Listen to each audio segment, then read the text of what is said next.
Saudi গিয়েছিলাম কাজের জন্য, কিন্তু আমাকে ফিরতে হলো এক সন্তান নিয়ে, অথচ আমার এখনো বিয়ে হয়নি। এভাবেই কেঁদে কেঁদে দুঃখ প্রকাশ করছে না গৃহবধূ। 1 মাস বয়সী মেয়েকে হলুদ কাঁথা দিয়ে মুড়িয়ে বসেছিলেন তার মা, কিন্তু মেয়েটির নামটি হঠাৎ করে মনে করতে পারছিলেন না। চোখে মুখে বিভ্রান্তি আর বিপর্যয়ের ছাপ। তার কারণ ধীরে ধীরে বর্ণনা করলেন সে। তিনি বললেন, যাবার পর 1 সপ্তাহ খুবই ভালো ছিল।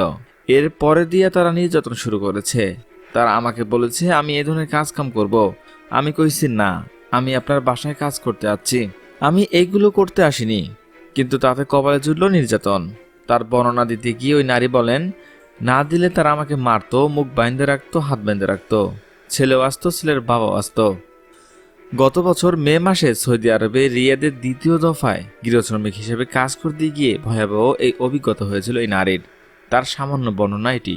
তার ভাষায় এই নির্যাতনেরই ফল হচ্ছে তার কোলের কন্যা শিশুটি। 1 মাসের মাথায় রিয়াদে সে বাড়ি থেকে পালিয়ে দূতাবাসে চলে আসেন তিনি। এরপর সেখানে একটি আশ্রয় কেন্দ্রে কেটে যায় 4 মাস। অবশেষে দেশে ফিরে আসেন সরকার ও উন্নয়ন প্রতিষ্ঠার সহায়তায়। কিন্তু পুরো বিষয়টি তিনি রিয়াদের কর্তৃপক্ষের কাছে চেপে গিয়েছিলেন। তার কারণ হিসেবে তিনি বলেন, আমার এই সমস্যা আমি সরকারের কাছে বলিনি, বললে আমার সমস্যা হতো। কারণ সন্তান না হওয়া পর্যন্ত তারা ওখানে আমাকে আটকিয়ে রাখতো। এরপর সন্তান হওয়ার পরে সন্তান রেখে দিয়ে আমাকে বাড়িয়ে দিত। মধ্যপ্রাচ্যের দেশগুলোতে কঠোর আইনের কারণে ধর্ষণ বা যৌন নির্যাতনের শিকার হয়েও উল্টো শাস্তির মুখোমুখি হতে হয়। এমন আশঙ্কায় অনেকেই এসব ঘটনা চেপে যান বলে তিনি জানান।